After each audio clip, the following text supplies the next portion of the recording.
So I work with young people who come together to make media. They come from a couple of different countries, often working with development organizations, and make media under the charge of civic engagement or social change, justice kinds of issues. They work together to produce a series of video projects, working with Plan International and Amigos de las Americas.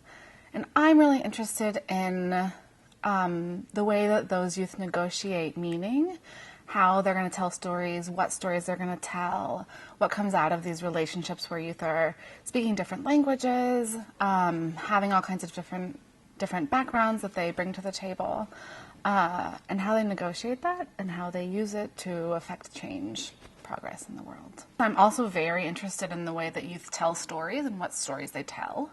I look at their videos and I think about how they organize movement, how they organize social roles, who does what, how they tell stories, and what they would like to use those stories to tell. So, for example, I have a group of youth who are working on gender and are really invested in changing the gender culture in their community, and produced a video about the story of a family, and then are using that video to talk with girls and women and other adults in the community about that climate, and with the goal of affecting change.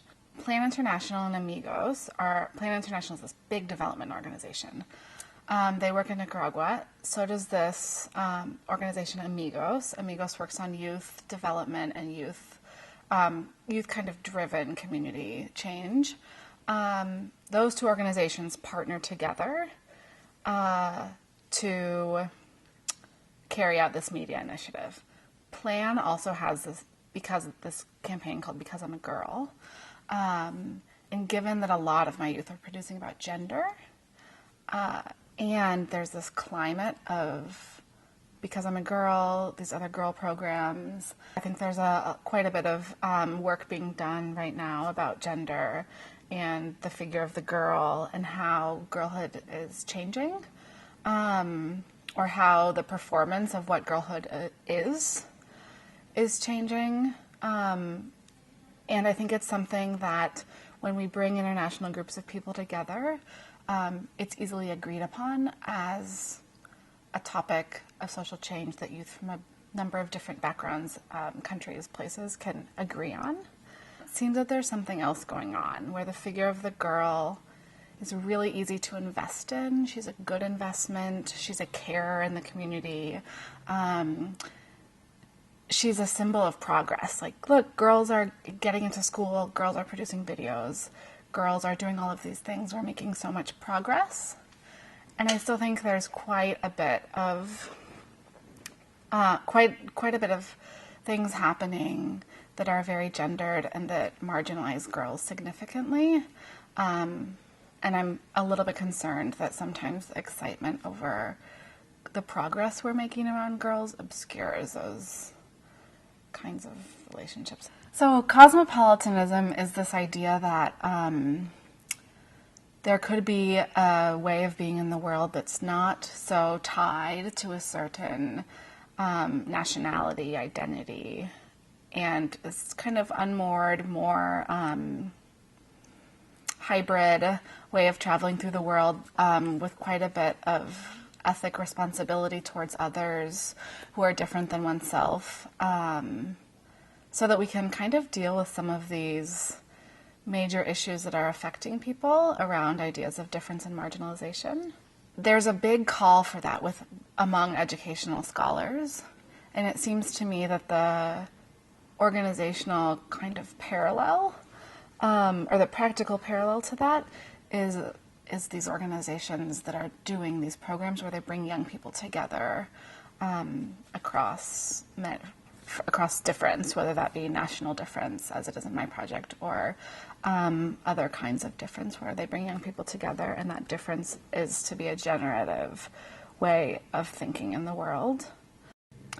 So this program is run by Amigos de las Americas. Amigos is a youth program that works throughout the Americas, bringing young people to countries other than their own and communities other their own to partner with local youth in the execution of small-scale development projects and arts projects. I've been involved with this organization for several years. I grew up in it, and I have played a number of different roles. For the past couple of years, I have been developing and running this media project, which I took up because I ended up on this program kind of at the last minute and had an opportunity to work with youth who were really excited about media, and then had the institutional support to move that forward into this other space where we've now been working for a couple of years with young people in media there. A lot of our work with youth, we really want, and when I say we, I mean like me, organizations, lots of people invested in young people.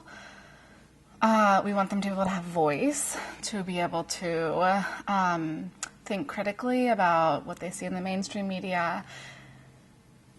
And we do that oftentimes through practices of literacy. So being able to read media and then produce media as a way of critiquing or as a way of being different or being critical of the mainstream media. And I think that that's a really important skill. But I think we need to scaffold our work with young people a little bit more so that all of our hope about these programs as progress is not invested in just their ability to tell stories. Yeah, I'm really passionate about media and media production.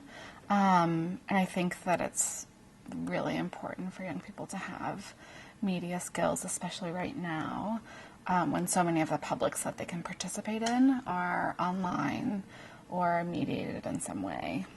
I'm really hopeful that those kinds of spaces and these sort of emerging political movements are a site of overlap and generative material for young people who are thinking about being in the world in new ways or trying to experiment with relating to each other